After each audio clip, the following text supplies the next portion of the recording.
valoro mucho por lo que hizo. Con él también tuve diferencias, ¿no? Claro. No voy a decir una cosa por otra, pero es mucho más lo bueno que él me ha dejado que lo negativo. Kirchner fue un tipo espléndido, aún en los momentos difíciles, donde él y yo discutíamos por cómo encaraban las cosas no estando ya en el gobierno. Cristina me recriminaba y me decía que meterlo a Kirchner a pelear la presidencia lo iba a llevar a perder la presidencia y a perder la provincia. Y me lo recriminaba permanentemente. La 125 surgió porque Néstor no quería que nosotros terminemos con los subsidios. Y decía que si terminamos con los subsidios al transporte y a la energía, íbamos a enfriar la economía. Y el día que renuncié, se lo dije a Cristina y se lo dije a Néstor. A mí no me eligió nadie y me eligieron ustedes. Y como yo ya no estoy de acuerdo con ustedes, no tengo nada que hacer acá.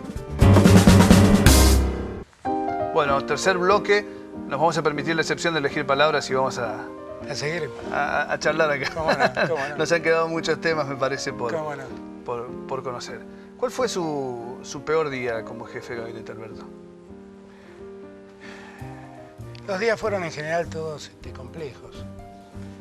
A veces cuando escucho decir que Cristina tiene un gobierno más complicado que el nuestro, a mí me asombra la desmemoria. Porque de verdad nosotros seguíamos en un país con el 25% de desocupación, 57% de pobreza, en default, sin pagarle al fondo, con la gente tomando las calles en piquetes. Y la fuimos remontando. No hubo ningún día particularmente fácil.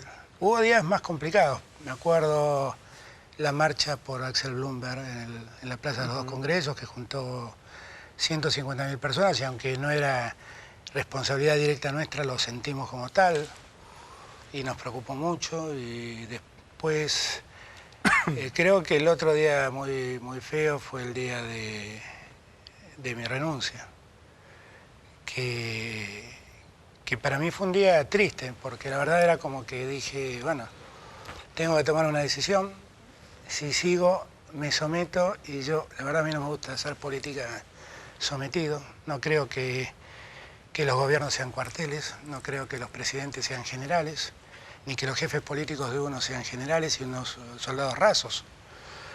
Y de verdad di un paso al costado, como le dije aquella vez, a mí no me eligió nadie, me eligieron ustedes y con ustedes no estoy de acuerdo. Así que yo di un paso al costado, pero pueden contar conmigo para que los ayude. Y no conseguí que se revisen cosas, se cambien cosas. Y bueno, poco a poco fuimos entrando en mayores diferencias. Las mayores diferencias se dieron precisamente antes del 2009, que fue el momento en que Kirchner va a la elección y la pierde. Y siempre tuve la sensación de que tuve razón. Si hubieran hecho lo que yo decía, tal vez no hubieran perdido esa elección. Y después seguí hablando con Néstor un poco más esporádicamente y con muchas dificultades para decir las cosas que a mí me parecía que no estaban del todo bien. Y el peor día creo que debe haber sido ese día de la renuncia, porque fue como la rotura de la ilusión. Claro. Yo sabía que en aquello que había confiado ya tenía más desconfianza, por lo menos tenía más desconfianza. Alberto, pequeñas conclusiones a las que arribo luego de leer su libro. Digo, ¿usted conoció un Kirchner distinto a partir de que asume Cristina la presidencia? La sensación es que hay un Kirchner casi radicalizado, defendiendo al gobierno de su esposa.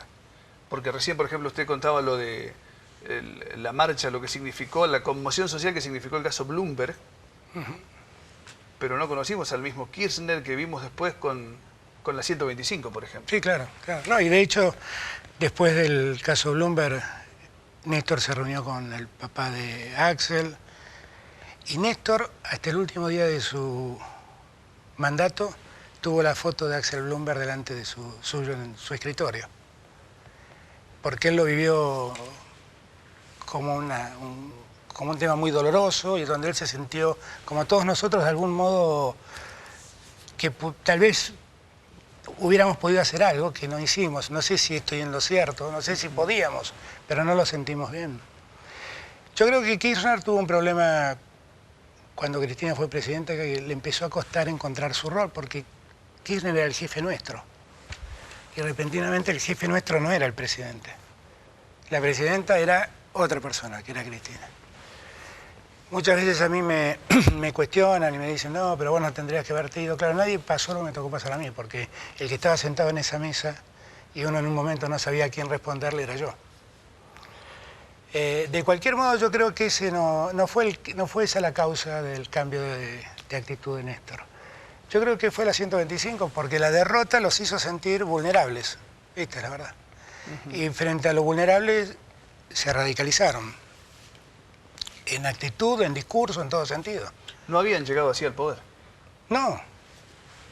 No, y además construimos poder todos los días. Nuestro mayor orgullo era que todos los días entre alguien distinto al proyecto. Entonces un día la trajimos a Marta Ollanarte, otro día trajimos a Graciela Ocaña, a Valito Romá, a Jorge Rivas. Nuestro mayor orgullo era que gente de otros espacios se sume al proyecto.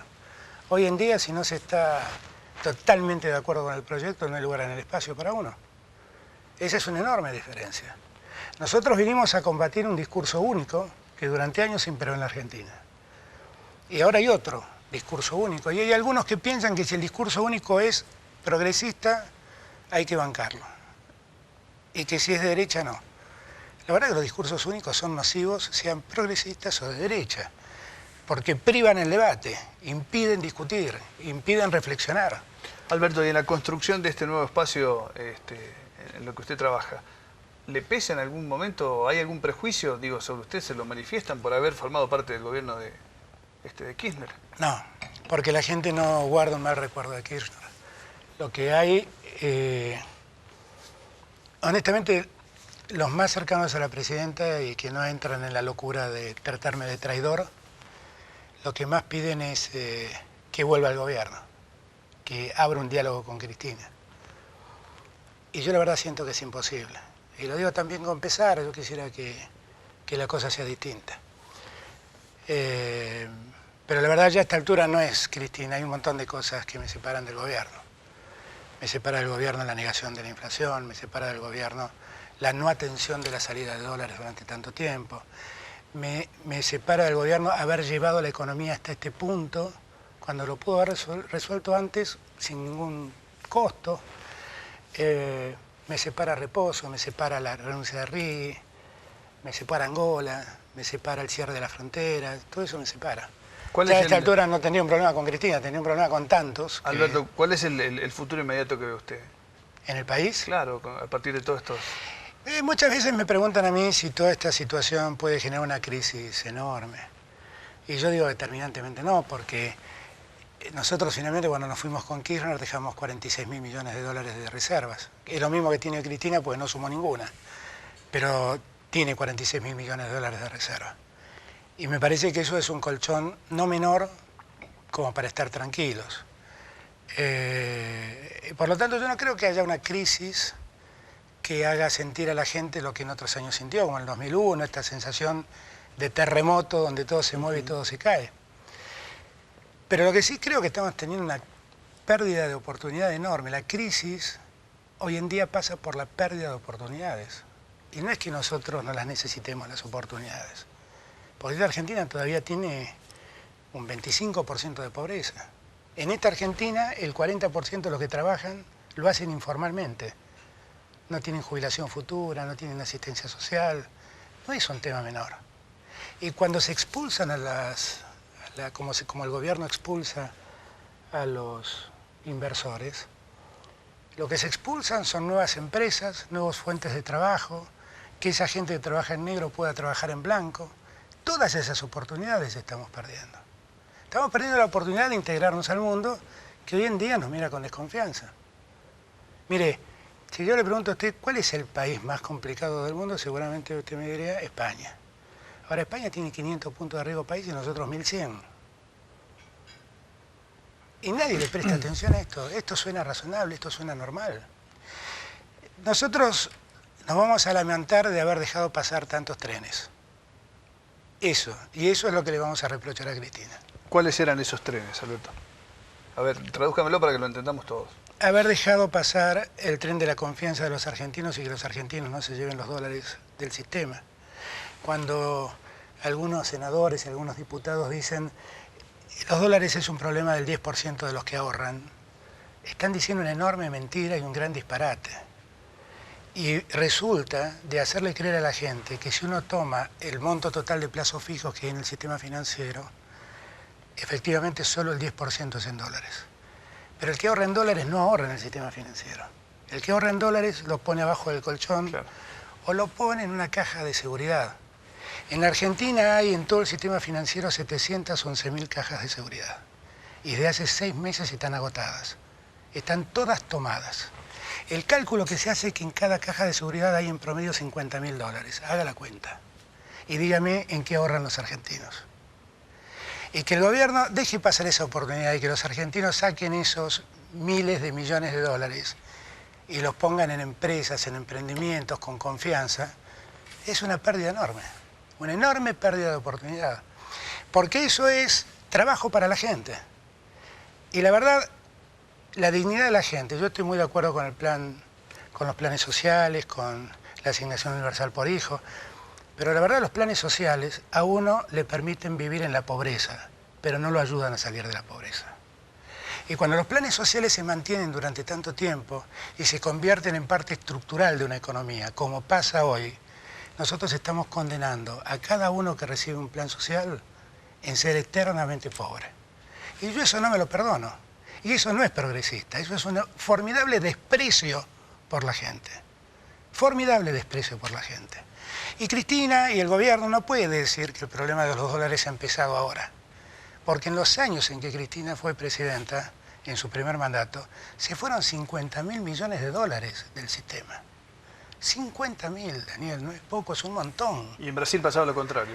En Brasil en ese mismo periodo entraron 100.000 millones de dólares. La Argentina es, en Latinoamérica, el tercer PBI, el tercer Producto Bruto del continente.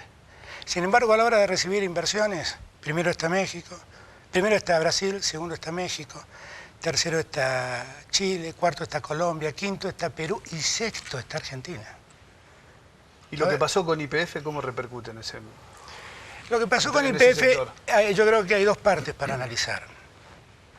Si la presidenta nos hubiera dicho a nosotros, argentinos, el mundo se debate por la energía y el control de la energía determina guerras y conflictos, y la Argentina no puede darse el gusto de no tener esa herramienta energética, y por este motivo vamos a negociar recomprar YPF, todos hubiéramos entendido de qué se trata y todos hubiéramos estado 100% de acuerdo. Pero la presidenta no nos dijo eso.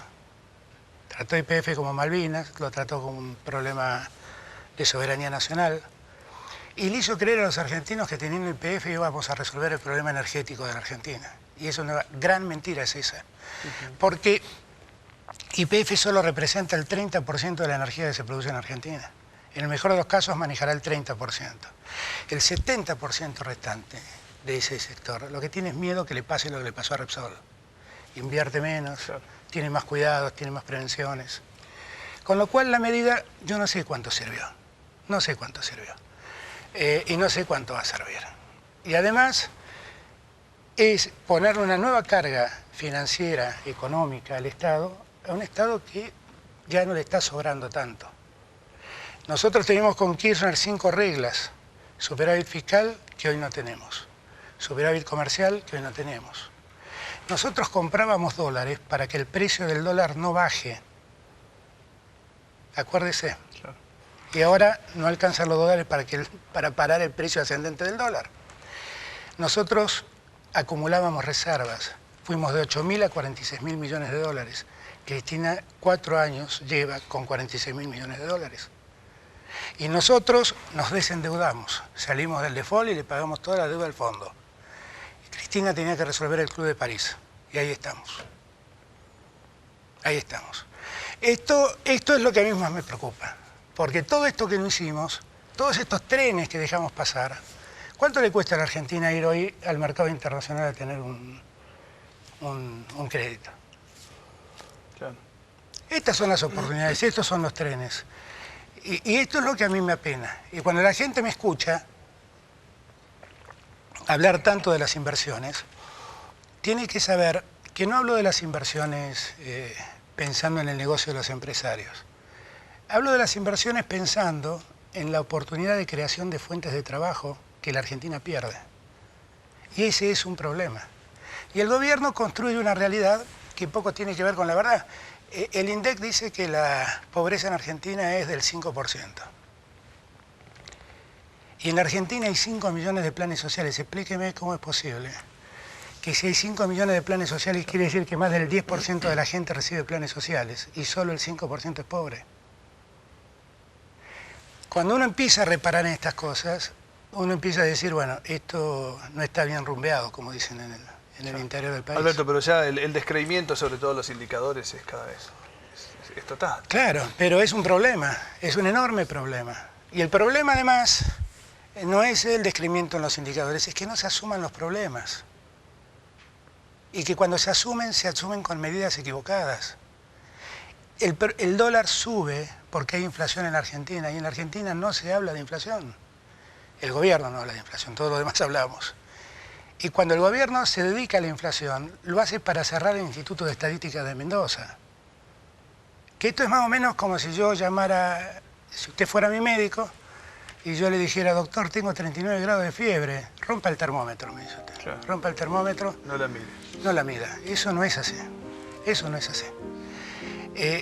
Todas esas cosas me parece que son cosas que ya es muy difícil de sostener.